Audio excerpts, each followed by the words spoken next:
Hey there, guys, and welcome back to the Travis and Damian podcast, episode 133. You can listen to us on Spotify, Apple Podcasts, Google Podcasts, YouTube, and more. Today, we are talking about the Mario vs. Donkey Kong, layoffs in the games industry, Rooster Teeth, Nintendo versus Yuzu, and more. But as usual, we're going to start with our recent activities, and I will let Damian take the lead.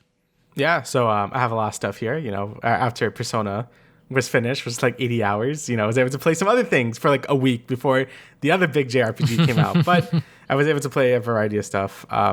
So first being Splatoon 3, Side Order. So this is the DLC for Splatoon 3. I feel like Splatoon 3 in general has been pretty mixed with a lot of people. I know that's mostly for like the multiplayer stuff. I had like 60 hours in the game. So I did play a bit of it. But I can't really tell you any of the competitive changes or any of that. I know some people are just disappointed in like the maps. Some of the weapon sets aren't as good. Again, I can't comment on that stuff because I don't play Splatoon at that level. But for me personally, I enjoyed Splatoon 3. Like I had a good time with it. I thought the base campaign was a lot of fun. I thought it was a lot better than Splatoon 2's base campaign. Salmon Run was just as fun as ever. I think the addition of like the new big boss fights were fun. So overall, I like Splatoon 3 and I was really excited for the DLC. The DLC is also pretty controversial with some people because it's not like a straight up just campaign like Octo expansion was, where it's just like, oh, here's just a set of levels, like do it. This one is a roguelite. So, I think that's pretty cool. I don't think Nintendo's ever really attempted to do a roguelite before. And as their first attempt at it, I thought it was pretty good. So basically, it works where you go up like a 30-floor tower, and each time you clear a floor, it could either be like you push a ball around to like get into a slot. You have to do splat zones. What's the other objective? You have to like destroy these portals that are spawning enemies, and I think there was one more. Oh, and then it was like tower control where you had to like shoot the little thingy and put the thing up to the top or whatever. So those are like the main objectives you would do to like randomly switch, and those to switch what like map you do them on. And each time you clear it, you get a chip that powers your character up some way. So like you get more ink or all the standard Splatoon power up things. And then as you keep going up and up the floors, you get stronger and stronger. You unlock the currency that you could use to upgrade your runs in the future, so you can make runs easier. It has all the things you would kind of expect from a roguelite, and I think it was a good time. I think the Splatoon gameplay really, I guess, fits that format because Splatoon is honestly very versatile. It could be like a straight up multiplayer shooter. It could be like more of an action platformer, or it could just be like a roguelite, I guess. And I think it fits each of those things very, very well. Honestly, the main complaint I have with this whole mode is I don't think there's enough like randomness to it, and I think that's like a main problem I have with a lot of like more big budget roguelites, right? Like they just don't have as much shit in them as they probably should. Like the upgrades are fine. They're pretty like, boring. Oh, you do more attack speed or whatever. You can get some crazy stuff, but a lot of them is just like, yeah, it's just like stat changes and that's it. Like you don't get anything too crazy like Isaac or Gungeon or whatever. There's only a certain amount of maps in the game. Like there's maybe like 20 maps, and they have a lot of different variations to them, but they do get very samey really fast. Like I basically did everything the mode has to offer. Like I did all these palettes, which are like different loadouts you could use throughout the floors. And I think there's like 12 of them, and I completed all 12 of them. And, by the end of it, I'm like, okay, I've seen like the same floor like 20 times at this point. So I definitely think the game needed just more variation in maps and stuff. And maybe some more boss fights as well. There's only really like 3 boss fights in the final boss, and the final boss never changes. It's always the same final boss. So I felt like it just really needs just more stuff, but I feel like the base of it's really good. I honestly would like to see them do another roguelite, either in Splatoon like 4 or whatever, or in a different Nintendo like game, and sort of like get the foundation of this and just make it better. Because I think this is a great foundation. Like I played a lot more of this than I thought I would. I thought I was just gonna play maybe like a few runs and then move on with my life. I ended up playing like 10-ish hours of it because I'm like, this is fun as hell. Like it is, because I think Splatoon gameplay is just fun in general. So. But if you're not into roguelites, as I see a lot of people in like Twitter or Reddit like being like, I do not like this because they're just not familiar with the genre, then I say probably like save your money. And overall, I still think Octo expansion is like just better, just because that that DLC was like really good for no reason. But I still had a really good time with it. I thought it was good. And I'm happy they tried to do something different besides just like another campaign for Splatoon, because we already have like 4 of those at this point. So yeah, I ended up liking it quite a bit. So next is the big game, I guess, is Final Fantasy VII Rebirth. So this game is very large, and it's How many really hours? good. How many hours so far? So I have 40 hours in it. I put a whole ass work week.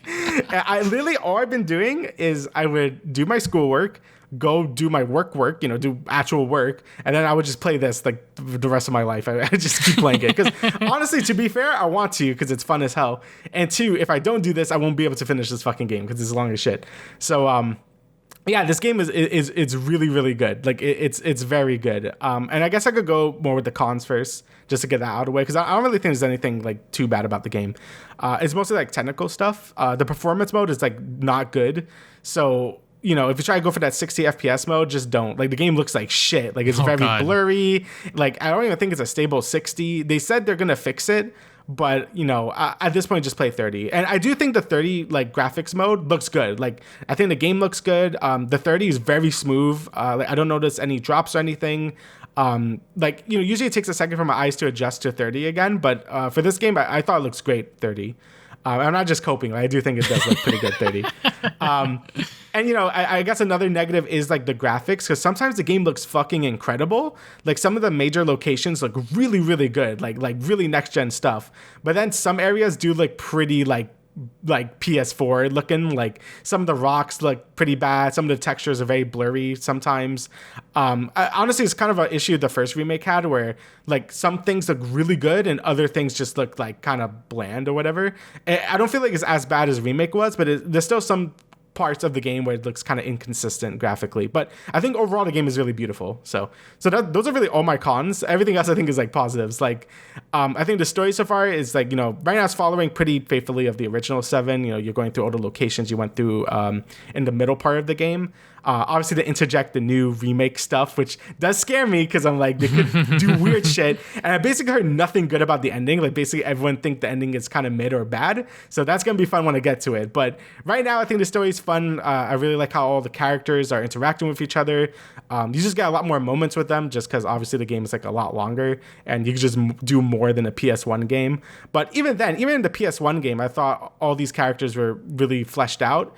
And this remake series has been doing such a good job with all the characters. Like, I love all their personalities. I love seeing them interact with other characters that you haven't really seen them interact with before in the original game.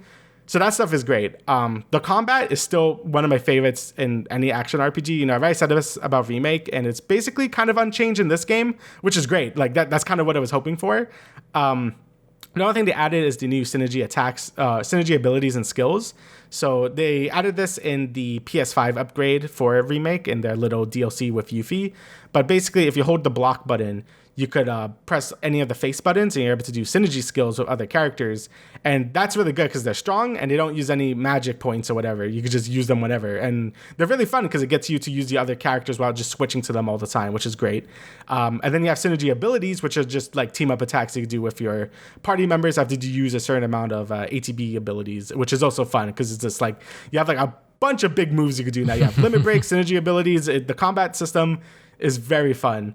It's also like a lot harder. I feel like I was getting my ass kicked a bit in the beginning of the game, but that is because they give you a lot more tools now to like deal with like any threat. So I think the increase in difficulty is pretty nice because I was kind of expected to play Remake at this point. I don't know why you would not play Remake before this. It's like a direct sequel. So I feel like the combat is still just as good as ever. Love all the boss fights, everything about it. So good. And the next big thing is the open world. So this is new to this game. The first Remake part was very restrictive. You were just in Midgard the whole game. Very narrow passages. It was very brown and gray. Like, it was still good. Like, I still really, I really enjoyed the first Remake. But, Midgard did kind of overstay its welcome, I think, by the end of the game. Luckily, that game was shorter. It was like, I think 40 hours to do everything. So it was kind of shorter compared to this game's like 100 something hours. But all the different areas you go to are very different. They're fun to explore. You have like the grasslands, and you have the more desert-y areas. Then you have like more like rocks and shit. You know, like I think all the areas you explore are really cool. All have very iconic locations from the original game. And in terms of the actual content you do in the open world, I think it's actually really fun. You know, I played my share of open world games at this point, and I know some people get really tired of the Ubisoft towers. You know, I know people are like, "Oh, Ubisoft towers are bad," and this game has them too. But I feel like the activities you do in those markers, you know, all those map markers, are a lot more fun than the typical Ubisoft thing, right? So usually side quests would lead to more interesting character moments, some fun side objective, and a lot of them lead to like mini games and shit. And this game loves its fucking mini games. There's a lot of them, and I feel like each activity you do in the open world really feels like it's worth your time. At least to me, anyway. I know some people are gonna feel like, oh, you're still clearing out map markers or whatever, but I feel like the content they added to the open world has been really worth my time, and it really feels like time just slips away when I play this game. Like it's just so many different objectives, so much variety in the stuff you do. Like I never get tired of it. When I get into a fight, it feels great. When I do a mini game, it's like something new, so I don't really feel too burnt out from playing the game for so long. Like I think it really balances all that stuff really well, which is important for an open world game. Like I think having a nice bit of variety in the objectives you do is great, because even things like, you know, Ghost of Tsushima or Horizon Zero Dawn, like, you know, you're like clearing a lot of camps, right? Like you're clearing a lot of camps and shit, and it could feel a little monotonous towards like the middle of the game. For this game, I don't feel that, because there's no enemy camps or anything. There is like combat challenges, but that's what they are. Like they ask you to do different things, and it changes each encounter you do. There's only like some objectives that's very like, oh, touch a thing and then you get the collectible or whatever. But a lot of time, the variety is really nice. And I guess that gets into the next major point of the game is the minigames. Like I said, there's a shit ton of minigames. And for some people, you know, this is a negative. I kind of like it. I'm not like the biggest fan of minigames, like being everywhere in a game. But I feel like the longer a game is probably better, because, you know, the game is long, so it has more time to focus on its major gameplay things, which is like the combat. But if a game is, you know, shorter, then you won't really feel that. Like you just feel like, oh, too many mini games are like cutting into the gameplay. Like Ratchet, there's a really random comparison, but Ratchet and Clank Size Matters is a big example of that, where there's like 2 Ratchet levels in that game, is everything else is mini games, and that's too much. This game is longer, so you're able to still have your nice bit of combat encounters plus all the variety in the mini games. And I think they're a lot of fun. Like some of them are annoying, yeah, but I think a lot of them are a good time. Like Chocobo Racing is like just Mario Kart 8, and it's like a lot of fun. The new card game they added, Queen's Blood, is honestly a lot of fun. Like it's a really fun card game, and it might be my favorite out of the ones they added in Final Fantasy. Like Triple Triad is probably the most famous one, but I think this one clears it. I really like Queen's Blood a lot.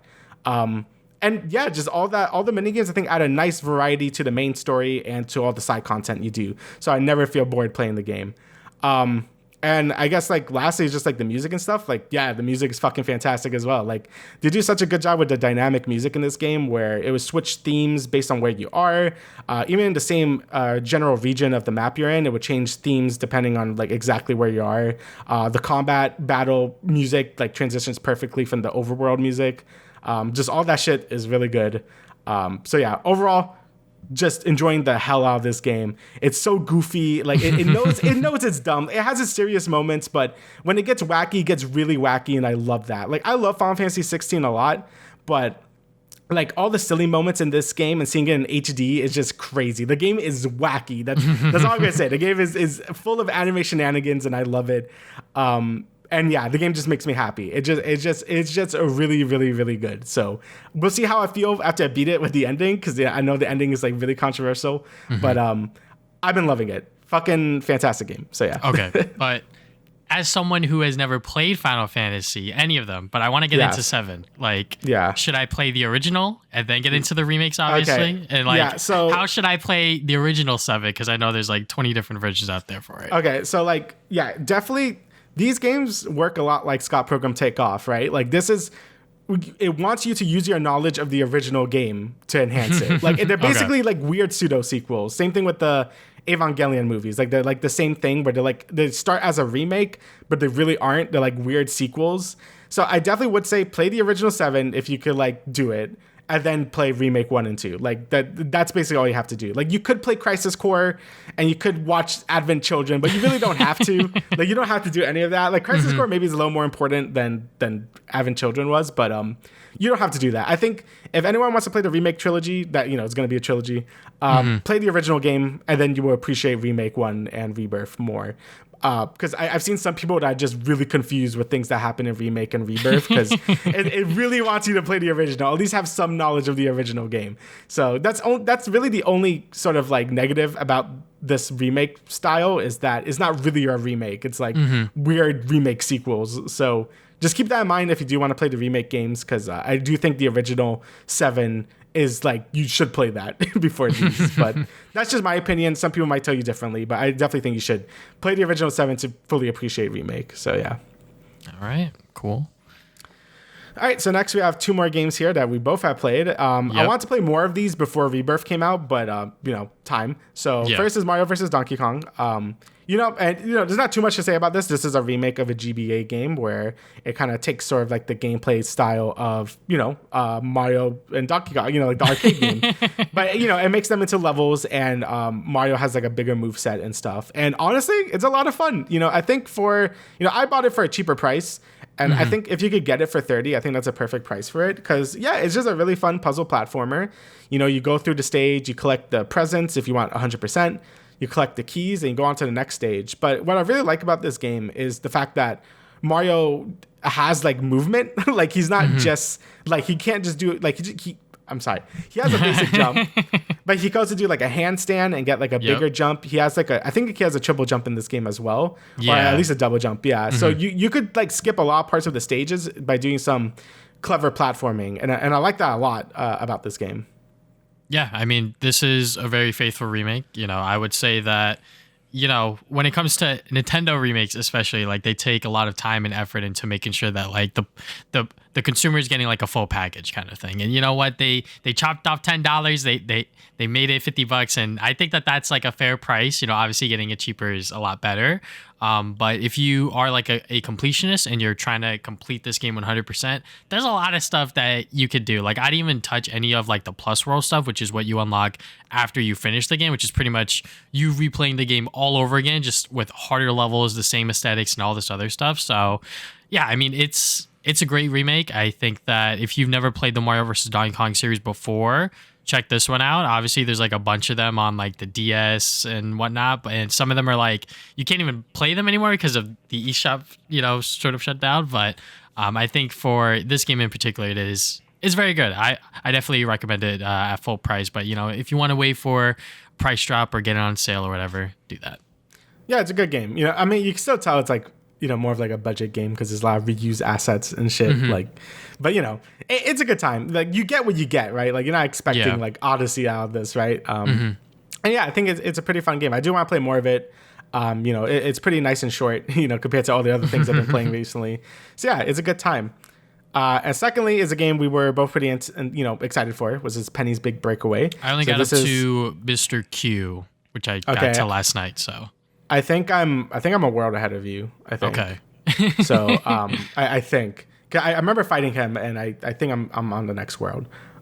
So yeah, if you don't know what this is a 3D platformer by the people who made Sonic Mania, and it really goes to that sort of Sega Saturn sort of aesthetic. The game is very movement based still, so if you're a fan of Sonic, it's a lot of momentum based platforming, a lot of like speed and try to do stuff fast. And I think the game is great. Like, the movement of the yo-yo and how they use those mechanics is very fun. It's pretty simple to understand, but also very complex to fully master. Because I fuck up my movement a lot in this game, but I think that's a great sign of a good 3D platformer. Like, you want it to be easy to understand, but also like pretty hard to master. So it feels great to like zoom through levels like effortlessly and stuff. So, and the game, does that very well. I think all the levels are a lot of fun. They make full use of Penny's moveset, being able to sort of like, you could like kind of grapple in the air. You could do a dash. You could do like this weird, not like a double jump, but you kind of like hover in the air for a second and then like keep going. So there's a lot of things you could do.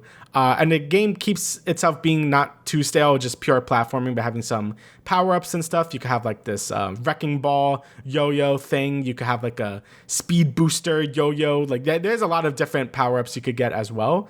And yeah, I think the game is just really fun. Just pure 3D platforming. And, that's something we don't get too often nowadays, Yeah, I mean, this is their first ever 3D platformer and their first ever original game ever. So, I'm going to be a little light on them. But yeah, I mean, Damien's right. This is like a very good game. It's $30, so that is like a premium price for like an indie game, in my opinion. It's expensive for an indie game, yeah. Yeah, but even then, like the presentation in and of itself is like fantastic. Like it is so colorful, so beautiful. Like I just really like seeing games like this that just look like that, obviously. And then gameplay wise, like you said, it is very easy to like understand and sort of get like how to use the movement abilities and whatnot. But to actually like be good at it is like a completely different story, because I'm just like falling off. I'm like doing like the wrong inputs because I think I want to do this move, but then I do another move. So yeah, I mean, I think that one of my problems with this game is the end sequence. I don't know what it is. Maybe it's a skill issue or whatever. But anytime there's like a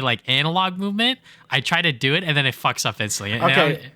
So I was also fucking those up all the time. Mm-hmm. I think you're supposed to use the right stick. Were you using the left stick? That's what I was thinking too. Like after I finished playing last night, I was like, "Am I supposed to use the right stick?" Yeah, like, I think this you're is supposed weird.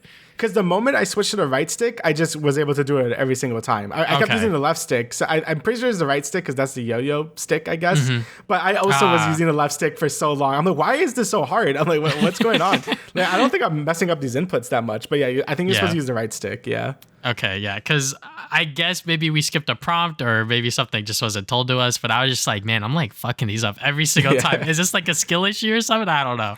But yeah, I mean, just like by what I played so far, which is only up to the second boss, which is Mr. Q, fuck him. I hate his final stage because it's like he has 3 balls, but I can't get all 3 in. I have to wait and go through another cycle. And then when you have to go and hit his eye when it comes back, you have to like turn a little bit. And if you turn a little too much or not or not enough, you're gonna get hit by it, and it's really annoying. But yeah, I mean, I like the way that this game sort of presents itself, obviously, and also just how the gameplay is done as well. Like they have like this combo system with the points, which is sort of like a step towards the completionist bonus, and then you also have these other things that you can look out for, like the generic coin, or I guess it's like a bolt that you're looking for. It's a collectible, yeah.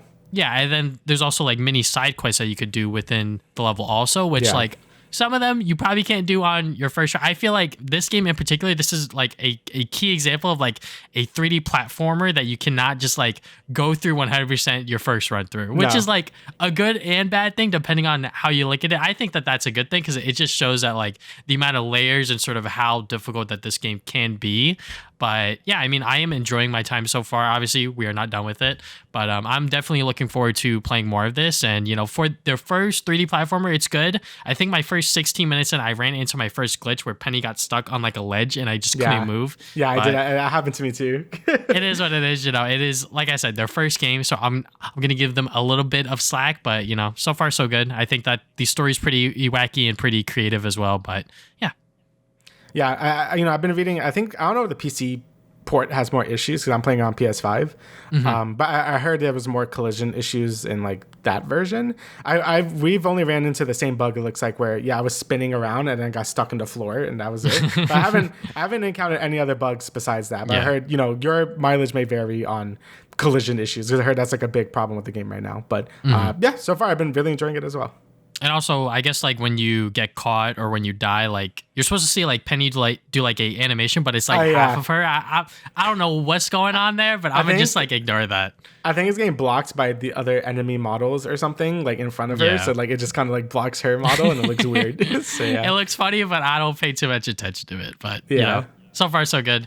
Obviously, like we said, it's a premium price for a indie game, so you know, just watch a lot of videos, check out other people's opinions on it before you lay down that $30. But moving on from there, I got free code to check out Arzette, the Jewel of Faramore. If you guys don't know what this game is, this is a Zelda CDI inspired game, and it looks very much like that. It's just using its own characters, its own world, and the reason why it looks like that is because the developers CDI Software, you see what they did there? Yeah, I see it. They remade those 2 Zelda CDI games on PC, and that was up in, I think, like 2020, and it was only available online for like 48 hours or something on like Google Drive before the developer took it down. So, you know what, understandable there before, you know, Nintendo finds out and, you know, takes legal action. But I'm sure if you dig enough online, you could hopefully find a, you know, non-virus file out there if you really want to play those remakes. But this game in particular, it is very fun. I am not familiar with these Zelda CDI games. All I know is that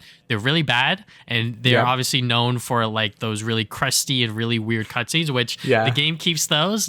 They keep it on purpose. So the voice acting is very bad, but I think that's part of the charm as well. I really like when the cutscenes happen because it's just like, how messed up can they make this look? And how is this character going to sound like? Because some of the characters, I'm just like, I wouldn't expect a wolf to sound like that. Or like, I wouldn't expect this character to sound like that. But it's a lot of fun. The gameplay is very, very good. I was surprised by how much I honestly enjoyed the game because it's very much like a Metroidvania game. Like you have to go through the level once. You're gonna see like a lot of things that you can't like access or whatever, and then you go to the next level or whatever the case is, get more items, and then you could go back and unlock those paths. And you're gonna be playing the same levels over and over again a lot if you want to get everything and make sure that Arzette is a lot stronger. Because once I was like, I would say like 3 hours in, that's when like I started to get like really strong, and I feel like most people could probably finish the game within 3 hours. It took me 4 because I guess I'm a little more slow and a little more stupid when it comes to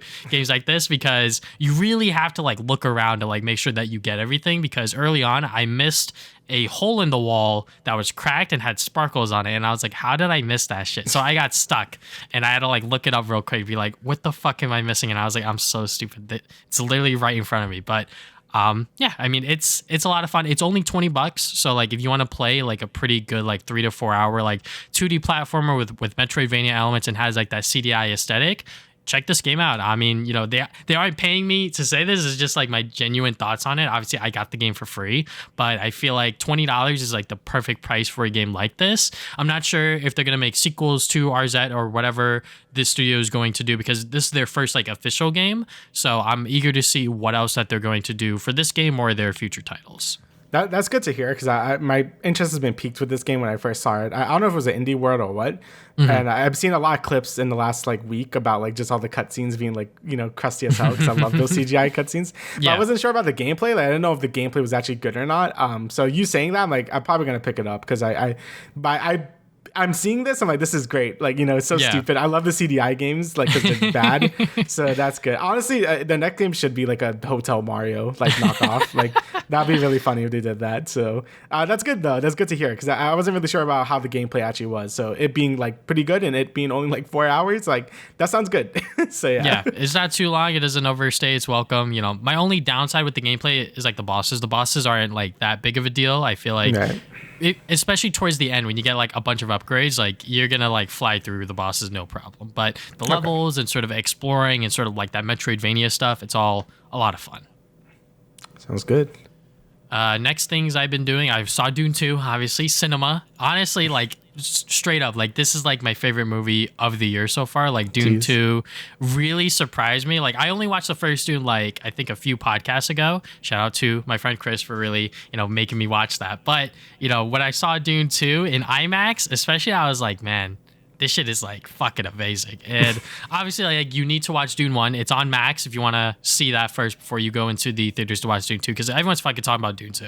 Like this has honestly been like a movie that everyone is sort of talking about and raving, because it has really gone through, I guess, like pop culture just because of like its star cast and sort of like the actual quality of the movie. Like literally in the third half, like I just had my hands on my head during the whole time, because I was just like, what the fuck is happening? Like this movie is like so crazy. It's so goddamn good. If you can't see it in IMAX and if you can't afford it, go watch it in IMAX. It is 100% worth it. Yeah, it was just a lot of fun, especially seeing it, I guess, like opening week. I was just like, man, like this is what I go to the movies for, is to watch movies like Dune 2. Cinema. Yes, exactly. It is. I'm definitely gonna have to see it again, because it was honestly that good. Yeah, I should watch it. Like I feel like it'd be up my alley, Dune 1 and 2, so I really should get on that. Dune 1 is definitely like much more of like a slow burner. I feel like Dune 2, because everything's like established already, they're able to sort of talk about or sort of develop the story a lot faster, than just get to like sort of action sequences and sort of like set pieces like that. So yeah, not to say that Dune 1 is like a boring movie whatsoever, but Dune 2 is just like what a sequel should do, is just be bigger, better, and just be a lot more crazy. Something that is not so good is Avatar Netflix. I only watched the first 3 episodes, so I can't necessarily review the season. They have renewed it for season 2 and 3. Yep. But I have heard some things about season 1, such as Aang did not learn water by the end of the season, No, which I think not, is apparently. stupid.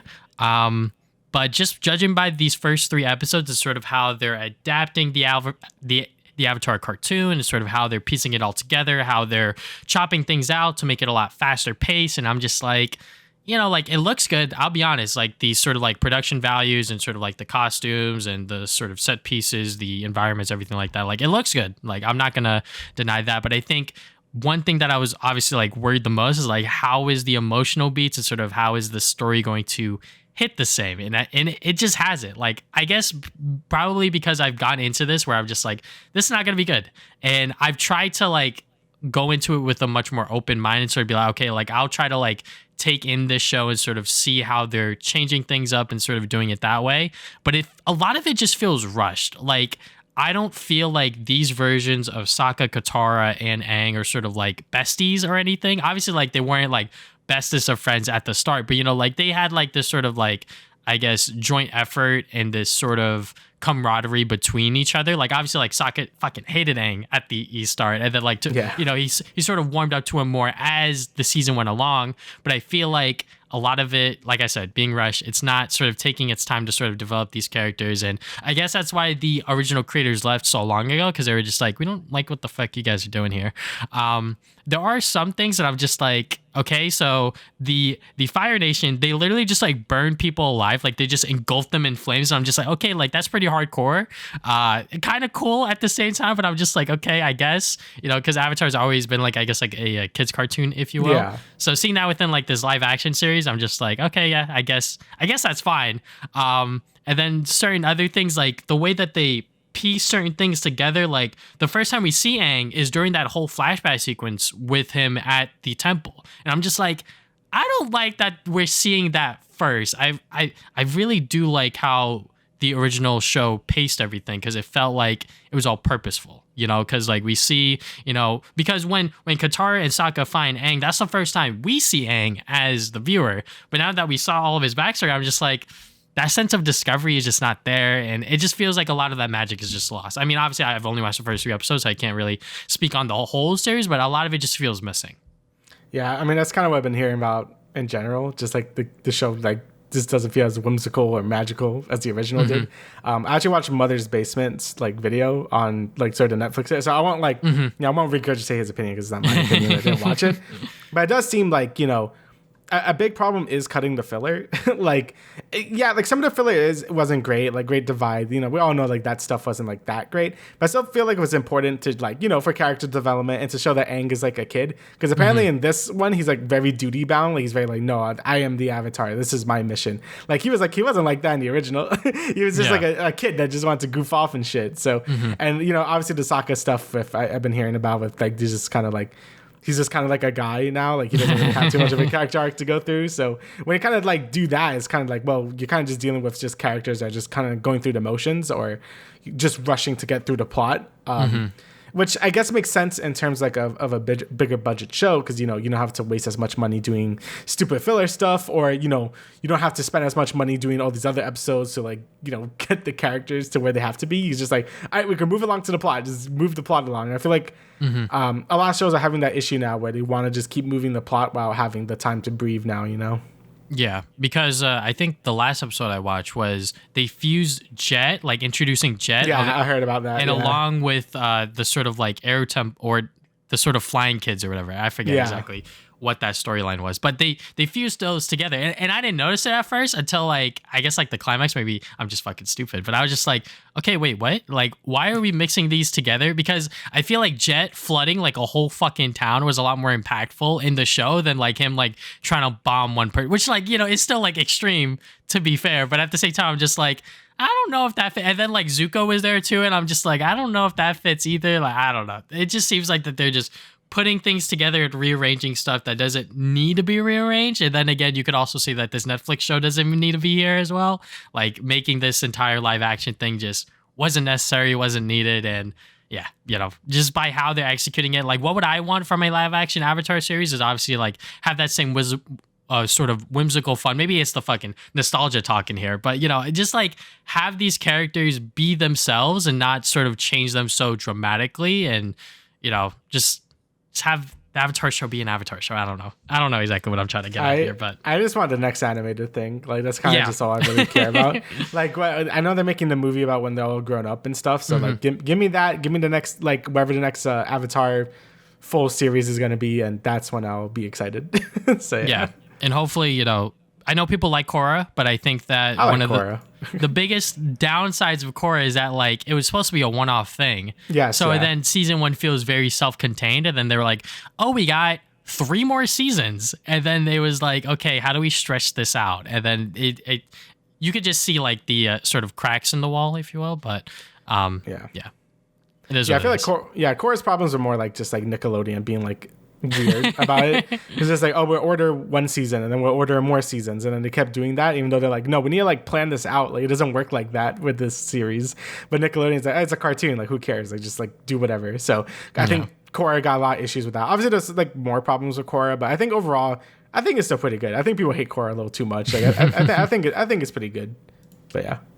But yeah, that is that. So let's get into the news of things. So first up, we're going to start with the very, very sad shit that's been happening within the games industry that Jeff Keighley seems to be dodging for whatever goddamn reason. But we're not going to talk about that side of the story. But pretty much there have been massive layoffs amongst a lot of game studios, including PlayStation, Deck 9, EA, and Supermassive. So they've let go, at this point collectively, they've all let go of like thousands of people at this point that don't have jobs, that have worked within the games industry, whether it was, less than a year or even a few years under their belt. They were let go regardless of what was going on. So, I mean, it just seems like that the games industry and the games sort of, I guess, industry is just like imploding in and of itself. I don't know exactly what's happening behind the scenes because, Insomniac Games, they had a massive success with Spider-Man 2, even though it wasn't like critically acclaimed. It didn't win anything at the Game Awards or whatever, but who fucking cares about that? It made millions of dollars. Like it sold so many copies, and it is Insomniac's most successful game because it is Spider-Man, and because people were really looking forward to this, and even them, they were hit with the layoffs, and it sucks to see. I hope that everyone that was affected by this sort of gets back on their feet, and it seems like, moving forward, I guess games studios need to sort of watch what they're spending their money into and sort of who they're allocating these jobs for, because you can't just like hire these people and have them in your system and then let them go after, less than a year or even a couple years down the road. Yeah, I think it's mostly just because like AAA games are just costing way too much money now. Like they cost so much money. It's kind of the same problem we see with a lot of like big Hollywood movies where, even things like the Marvels cost like way too much money for what it was, like same thing goes with games. Like games are costing way too much money and you have to sell more and more and more copies. But the problem with games is you also have to sell the consoles, And I feel like PlayStation, I could really only speak for PlayStation's layoffs here because, it makes sense in my mind. They wanted to do this big live service push, but that ended up like exploding in their face because, Naughty Dog canceled their Last of Us one. We've seen many cancellations of all their live service games. Like this Twisted Metal thing was supposed to be a live service thing. They canceled that as well. So they definitely don't see like the future in this anymore, and they want to just move away from it. But that was a very costly investment they made, and it ended up hurting almost every studio that they had.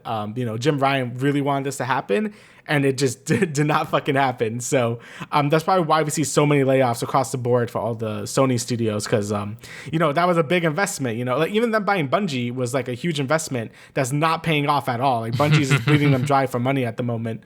So PlayStation is kind of just in turmoil at the moment, and it doubly doesn't help that they can't really sell PS5s if they don't have exclusives, which we talked about last podcast. And they can't really make exclusives because all those people were making live service type games. Like the only people that weren't doing that was like a Insomniac and probably Sucker Punch. I guess we'll see what they're doing, like probably Ghost 2. But right now all the studios have just been kind of like stuck in a rut this generation just because they were like determined to have this weird live service push, and now that shit's over, because you can't just have like 50 live service games going on at once. It just doesn't work like that. So yeah, that probably does explain why their studios are getting impacted really hard here. But of course, just gaming in general has been kind of free fall in terms of AAA marketing. Like, Supermassive lost a lot of people, Deck Nine as well, which is sad. It makes a bit more sense with Deck Nine too, because they make also like mid-budget games. Like I know the game they just released. Oh no, wait, no, that's Don't Nod. Deck Nine is the other one. Sorry, I get them confused all the time. Nah, it's okay. But Deck Nine, I think they made True Colors, but I don't think True Colors sold as well as they wanted it to either. And they've kind of just been like, Also, are they owned by Square? I forget. I always get Don't Nod and them confused. I don't think they're owned by Square. They own the IP for Life is Strange. Sorry, but either way, it's still really sad to see. And this kind of brings up a point of like why we don't see Japanese studios going through the same thing all these Western studios are going through. And I think that's just because Japanese games, I think, just know how budget their game is better, honestly. Like, the games maybe don't look as good, but they also like come out a lot more frequently. They never lay off workers from what I've seen. And when you have a bunch of strong leadership and veteran workers, you make really strong games. They're able to build up on top of sequels and, be better, right? Like from 7 Remake, I'm just going to bring up, 7 because I was just talking about it. From 7 Remake to Rebirth, they really, kept adding on to that formula to make it better. And I'm sure the third game is going to be even better because they have all the crew from those older games.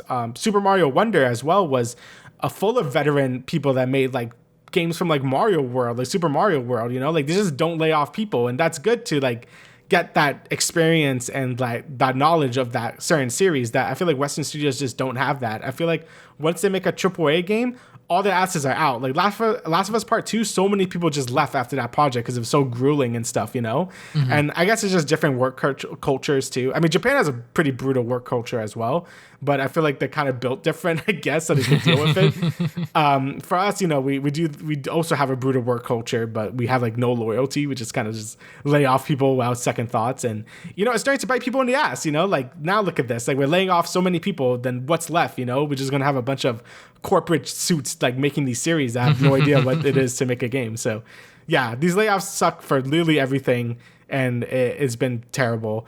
The one that makes me the most sad is that canceled Respawn a Star Wars FPS game. It was supposed to be like a Mandalorian type game. You're supposed to get bounties and shit. I'm like, bro, why did I cancel the coolest games ever? Like, why? So, yeah, it just seems like, especially that game in particular, like they announced it not even like 3 months ago, and it's already canceled. So yeah, the games industry is literally like just imploding on itself, and it seems like that the Western front of things need to really like figure out like what the hell are we doing, guys? Like, what are we going to do to make sure that we can sustain the industry, to make sure that we are still making games, being profitable, and all this other stuff? Because, like you said, with the whole, I guess, like Japanese side of things, Capcom, they announced that they are increasing their salaries by 5% all around and 28% rise for new graduate hires. So, yeah, I mean, Capcom, Nintendo, those people that are on that side of the world, they are doing sort of, I guess, fine. And they're sort of being okay with it, sort of how they work around their games and everything like that. So, yeah, hopefully that everything just, gets better this year later on, because, we're still only in March, surprisingly. Yeah. But yeah, I just hope that all of these people that were affected by this are able to come out even better and hopefully find a new home sooner rather than later. Yeah, hopefully we stop bleeding talent, because that's really bad. So, yeah, because then if you see all of these, I guess, like veterans, it's like, all right, well, how is this newbie supposed to get into the games industry and sort of feel motivated to actually work in it, Mm-hmm. Well, speaking of that, also people affected by the layoffs, which we're going to talk about right now, is Toys for Bob. So they also got hit by the big layoffs last time with Activision. The whole Blizzard, Microsoft stuff. They lost like a bunch of people. And in a crazy turn of events, they're going to indie, which I didn't know you could do. So they just like said, "Fuck this! We're leaving both Activision and Microsoft later," and they're going indie. So they're fully independent now. They're saying they want to make some new IPs, but they're also down to keep working with Activision and Microsoft if they need their like talents for stuff. Which I'm assuming that's going to be Spyro, because it says so. Keep your horns on. I'm like, I guess because there was rumors they were developing like a Spyro 4. So that's probably still happening if they're going to continue doing that. But it's cool to see them go indie. They're not stuck in the Call of Duty mines anymore. They don't help with that. They could do their own original IPs and all that, which is great. I think Toys for Bob, they've done a great job with Spyro Reignited. They did a great job with Crash 4. I know people were mixed about the what do we call that, Crash Team Rumble or whatever. Yeah. That's shutting down as well. But they had a good run with those characters. I'm happy to see them either continue or do their own thing, because they're a good studio. I really like their game, so hopefully they could continue being indie and it doesn't like end up biting them. I think either way it was risky for them to be with Microsoft and Activision and stuff. And I also think it's risky for them to be indie, but I think indie is better for their own self, like, mental health as well. Yeah. So, yeah. Because now they could only worry about who's actually at Toys for Bob, and they don't have to worry about pleasing Microsoft and Activision and everything like that. But yeah, like you said, what they've done with Crash 4 and the Spyro Reignited trilogy have been really, really good work. I haven't played the Spyro trilogy yet, but Crash 4, I think that was like a really solid follow-up to the original Crash trilogy, even though it was one hell of a game to 100% and get all the collectibles. But if they're going indie and they are still developing this supposed Spyro 4 game, I'm all for it. But I'm excited to see what they're able to do on their own and maybe see what other projects come to their office. Oh yeah. All right, so next thing we got here is the first look at the TMNT Mutants Unleashed. This is a exclusive to Game Informer, and we got some images to coincide with this $40 tie-in movie game. So yeah, I mean, we are long beyond sort of removed from that era of like when a movie comes out or like when a show's popular, we would get like a really bad, cheesy tie-in game. So for this one to come out and sort of be like a pseudo sequel to the movie and sort of tie it into that, I'm all for it. It's only going to be $40. So obviously like they know that a lot of people are going to sort of be aware if they were trying to charge like $60 or even $50 that it would be a hard sell. I think that $40 across the board for like pretty much every single platform is going to be great. It seems like it's going to be a cooperative sort of beat 'em up game. And you know what? That sounds cool with me. That's all you need to make for a Ninja Turtles game, especially one that's going to be like a loose tie-in to a project. I'm all for it. Yeah, I mean, I think it's been a while since we had like a 3D Turtles game. I think the last one was the Platinum game, and that one was like bad. This one reminds me a lot of the Xbox one, the 2003 Turtles were in. Like that was fun, and it's kind of cool to kind of sort of like attempting the art style from the movie as well. And I think it looks pretty good for what it is. It's a budget game. It's $40. Some people put a lot of pressure on these games to be as good as they can, but you also got to keep in mind they're budget games and they're still like tie-in games, but. Like you said, we're pretty far removed from that era of like gaming from like the PS2, PS3 age where those games were always bad. So I think that's a decent chance to be pretty good.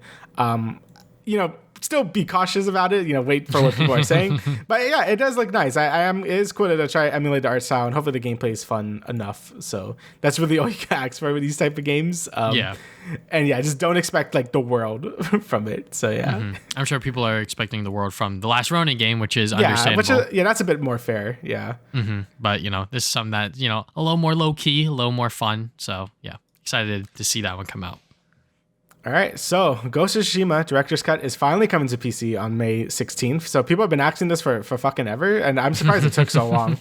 This kind of like furthers my like conspiracy brain that Ghost 2 is going to be announced this year, like 100%. Like I feel like it's been a while since this game came out, and like Sucker Punch has been cooking something. So I definitely feel like it's time for Ghost 2. Maybe not this year it comes out, but next year that'll be pretty sick. Actually, we already know it's not this year because Sony's like, we don't have shit this year. So yeah, hopefully next year Ghost 2 comes out. But this is a great game. I'm happy PC players are able to experience it. You got all the PC settings. You can be like 4 ultra billion K, like all the big resolution, 60 frames, all that good stuff. This comes with the DLC as well, I believe. I think. Yeah, I believe that's Iki Island expansion. So yeah, you also get the Legends mode as well, which was a lot of fun.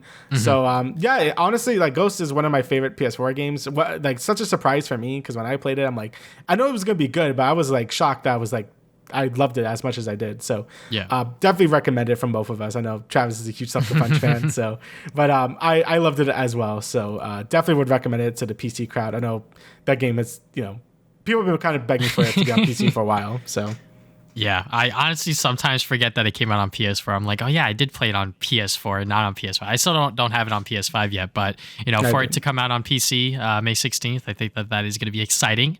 This is Sucker Punch's biggest game ever, and for them to probably likely make a sequel that will come out in the next few years, I am looking forward to it. But yeah, I believe this upcoming July is going to be its 4-year anniversary. So I'm definitely going to try to replay the game before then and maybe make a video on it or whatever. But yeah, I'm excited to see how this version of the game turns out, and hopefully it's not riddled with bugs and glitches and everything like that. Because this was co-developed with Sucker Punch Productions and also Nixxes, who have also handled some other PlayStation Studios PC ports. So. Yeah, we'll see how that goes. I can always wait for reviews for this stuff. Wait for the game to come out on Steam and then see what people are saying, because sometimes it could be kind of a mixed bag. So, yeah. Next bit of news we got here is James Gunn's Superman Legacy has now just been renamed Superman. So yeah, I mean, it's a lot simpler. It's going to be a lot more, I guess, easier to look up on Google or whatever. You just type in Superman 2025 or whatever. But yeah, filming for this movie has started and everything like that. Everything's getting moved along with James Gunn's DCU, and I'm excited for it. I cannot wait to see what James Gunn has in mind for this character, because obviously, like we've said before, James Gunn is obviously very good at what he does. He knows how to make good movies, good superhero movies, and for him to sort of be this direct and sort of this hands in on this project in particular, he wants to make sure that he can sell people back into the theaters on DC films. And what better way to do it than to be you know what, I'm not gonna hire someone else to do it, I'm gonna just fucking do it myself. So and obviously he's very passionate about Superman. I believe if you look on his Threads account, he posts a bunch of sort of, I guess, comic books and other things like that that are inspiring this version of Superman that he's trying to create on the big screen. So yeah, cannot wait to see this film, obviously, and I'm sure we'll see a trailer or something like that before the end of this year.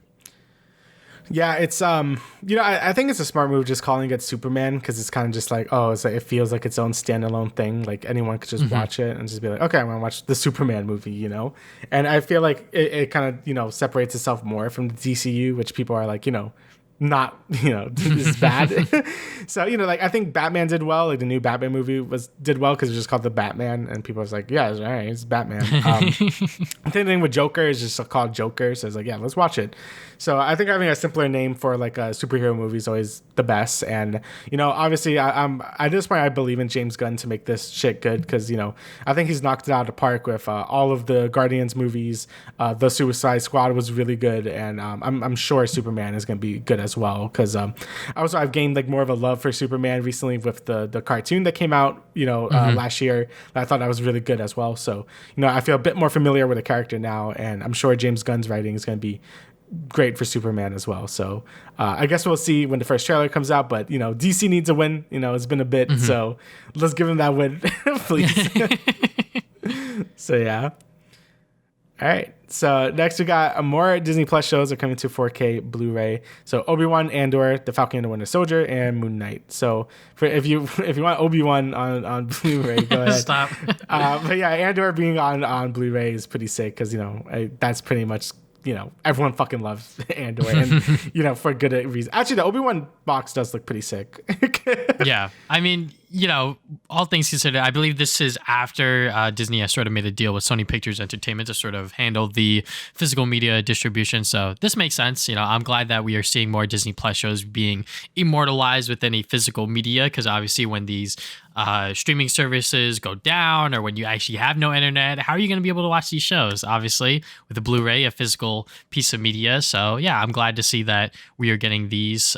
The funniest thing about the Obi-Wan 4K is that it says complete series. So that just nail in the coffin. There's no season 2. Get fucked. We shit on the Obi-Wan show a lot, but it's just because a lot of the show, there were really good fan moments. I talked about this with my girlfriend, who's a huge Star Wars fan. There were a lot of hype fan servicey moments in that show, but a lot of it just went nowhere. It was just a story that was just happening, and then we got to the end, and then nothing really changed all that much in the grand scheme of things. So it's good that we are getting it on 4K Blu-ray, and especially one that looks as good as it does. And I'm glad that we're seeing Andor and obviously the other MCU stuff come to 4K as well. Yeah, I think all the boxes are good. The Moon Knight one goes pretty hard, actually. That does look pretty good. But yeah, it's good for people that want physical media, and it looks like they're not skimping on the quality on it, at least from the looks of it anyway. Yeah, and obviously, if you are one of those people that just also want the extra features on there, there's going to be deleted scenes, gag reels, and other director commentary stuff on each of these sets. Varies from set to set, so... Next bit of news we got here is the last bit before we get into the Yuzu thing. Rooster Teeth have sadly shut their doors. I believe this was a Warner Brothers Discovery move for them to do. Personally, I didn't watch a lot of Rooster Teeth. Obviously, everyone knows about Red versus Blue. Yes. I think that if you were on YouTube within the early 2010s, even before then, you would know about Red versus Blue because I was like the biggest thing on gaming YouTube, I would say. And for now, Rooster Teeth to just be effectively gone is like, wow, like that's crazy. Obviously, I haven't watched anything Rooster Teeth within I would say like the past like 10 years, honestly. But, you know, for them to just be like, like we don't need this anymore is kind of sad. And I'm sure that, you know, a lot of people that work there and sort of have memories about working there and, you know, people that have continued to watch Rooster Teeth are obviously more sad than me personally. But, you know, it's sort of like seeing like a piece of your childhood just end right now in 2024 is like, oh shit, you know? Yeah, I mean, you know, I watched Ruby from like, I forgot what season I stopped, like 5, I think. And my brother was a huge Rooster Teeth fan. But if you ask any Rooster Teeth fan, like they were closing, they'll be like, yeah, it makes sense. Like the quality has been really down. There's been a lot of controversies, like workplace abuse, awful people working there. Like it's been a fucking mess the last few years at Rooster Teeth. And honestly, a lot of people are saying they're surprised it didn't happen sooner. It's still really sad, and you know, to see it go down. And it seems like they're gonna sell some of the IPs. Like honestly, it wouldn't surprise me if Crunchyroll tries to buy Ruby because I believe they already did a thing with it anyway. So they might Ruby might be safe. But like I feel like things like Red versus Blue and some the other IP stuff is like, I don't know what's going to happen to that. And I think they're still keeping the podcasts, like they're still going to be doing that. But in terms of like Rooster Teeth itself, yeah, it's gone. And that is really sad. You know, like, you know, we both grew up with like really old YouTube, like 2006, 7 YouTube, and they were like the kings of it, right? They were the kings of machinima. So like they were the ones that like I think made like machinimas like super popular with Red versus Blue and stuff. So seeing them finally go down really is the end of an era. But you know, it was really self-inflicted. Like obviously like them being shut down by Discovery's like, you know, yeah, that sucks. But you know, I there was so much internal drama and like the quality of all their shows have been like super down. Like it just makes sense that they were just gonna bite the bullet at some point. So it sucks because you know I personally really enjoyed Ruby to an extent. Like you know, it got way too convoluted by the midpoint, which is why I stopped. But, you know, the fight scenes were really good. You know, some of the world was really cool. The character designs were good. Like, you know, it had some good stuff going for it. But, you know, hopefully it could do better with someone new to hold the IP. But I guess we'll see with that series. But that's really the only thing I see having a future outside of, like, all the other stuff they have. Like, no one give a shit about Genlock, sorry. But and Red versus Blue, I'm not too sure how that would even work because, you know, it's Halo. So I don't know how that's going to, like, work technically. But we'll see if anyone picks that up as well. But it's a really sad, you know, day to seeing, you know, yeah, I've been seeing a lot of things I grew up with old internet-wise go down this year, and it's kind of been kind of sad. So, yeah, not amazing to feel. So, hopefully everyone that works there got somewhere. Apparently, they all learned, like, right now, too, like they always do. So, hopefully they're able to get, you know, new jobs and, you know, everyone could relocate nice. But yeah, it sucks either way. So, yeah. Yeah. Just a random tidbit. I was watching some old Some Call Me Johnny reviews, and I forgot at the end he would put the Machinima logo because he was part of Machinima. I was like, fuck, I forgot about that. Yeah, he had the MCM, Machinima. Yeah, I was just like, man, that shit's crazy. But yeah. Remember that? Back in the days. Yeah, you know, MCMs, all that other stuff on YouTube, but we'll move on from there, you know. Let's talk about the Yuzu versus Nintendo sort of thing. So Yuzu creators will have to pay Nintendo $2.4 million in damages and end development of Switch emulator. So I will let Damian take the floor with this because I know just like the service level of stuff, which maybe Damian will be able to expand upon that because, you know, Honestly, I didn't really know what people were using Yuzu for until this news came out, and I believe people were using it on their Steam Deck to enhance the Nintendo Switch games. But yeah, I mean, the main reason for Yuzu existing is because, you know, I mean, my personal stance on emulators is they should exist, right? Like, I think we both agree on that. I'm not too of the idea of having, like, current like systems be emulated. Like I don't feel like I think it should exist because it's not illegal for emulators to just exist. But I also feel like I wouldn't do it, right? Because it feels like it's too much almost piracy for me to really justify that. GBA stuff or anything not being produced by Nintendo anymore is fair game, right? Like I use GBA and DS emulators all the time because I'm just like, who cares, right? Like I own the game first off, but and secondly, like if you're not selling it, who cares? So for Switch stuff, it always feels a little like weird to me. But people have reasons. Maybe they do buy the game and they just want to play it at a better frame rate or want to play it at a better resolution, and then the PC version could do that with the emulator, right? The problem with Yuzu is I believe they had a Patreon up and they were like sort of like charging for like premium stuff for it, and that's kind of where things always get bad. Like as soon as you start profiting off someone's IP, that's like a no-go, right? That's why a lot of paid mods are like, people hate that shit. One is like the principle of it, and two is just that it's literally illegal. You can't profit off someone's IP or anything because you just can't do that. So them doing that was very dumb. I feel like the major blow is Nintendo also went after Citri. I don't really know how you're supposed to say it. It's the 3DS emulator. And that one's a bigger blow because they weren't doing anything wrong. Like Nintendo doesn't even make any more 3DS. I mean, they do, I guess. They make like 2 3DSs a year at this point. But yeah, they're basically done with the 3DS. Like that's basically a dead console at this point. So that emulator should be able to exist and people should be able to use it. But Nintendo was like, no. I think Nintendo's stance was anything with encryption, you can't emulate. So I think anything past the Wii U, I think you can't like emulate legally, which is bullshit. Like I've never heard anyone said that besides Nintendo. And the reason why people even do this is because, people... there's always reasons for people to emulate stuff. For Switch stuff, it's because they don't like, the Switch runs like shit, right? Like, like that's just how it is. And, or for other reasons is it's hard to get the console and it doesn't exist anymore, which is like the more fair reason. So yeah, I think Nintendo does overstep a lot of the time when it comes to emulation and stuff. And I still feel like Yuzu probably should have stuck around. It was just the Patreon stuff that makes it more sussy to like sort of like side with them. But I will always kind of side with emulation should exist. And Nintendo's the only one that ever targets them. Like, I don't feel like anyone else ever targets them, and they never dent sales. Like people that emulate stuff or pirate stuff, like it never impacts sales that much. Like it really doesn't. Especially if you're as big as Nintendo. Like like you lost maybe like let's be generous. Like you lost like maybe 1 million copies of Tears of the Kingdom.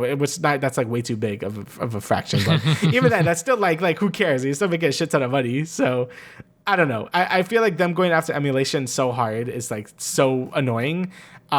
And them settling out of court, because this was settled out of court. They didn't even went through the whole lawsuit. I feel like that also sets like more of a precedent for like them to go after other emulators and stuff. Like if they start going after older emulators, like it's actually over, bro. Like that would be like terrible. Because we see them try to go after Dolphin so many times. So they just can't do it. So hopefully this doesn't like let them bully other people with emulators into closing down as well, because it's pretty bad. But again, it's kind of like a two sides thing, because I know Yuzu was doing sussy stuff, and I still don't feel that great about emulating current gen games. Like that's just my own personal standpoint, but I still believe it should have existed, and Nintendo definitely oversteps when it comes to this stuff. So yeah, I mean, when it comes to, I guess, my stance on emulation, I'm a big like physical guy. Like I like to have my games. I like to play it on the original hardware. But if it's like a fucking Pokemon game and that shit like a couple $100, and obviously a lot of people can't afford that, then it's like, if you want to relive your childhood, fuck it, boot it up on your PC, do what you gotta do. Save yourself that money, buy groceries with it. Live off of that money. But, when it comes to, like you said, current generation stuff, like a Nintendo Switch emulator that you can still buy in the store. You can still buy a Switch. You can still buy those games in the store for the most part. I guess that there's some games that may be a little harder to come by or whatever. But most Nintendo Switch games you could buy in the store.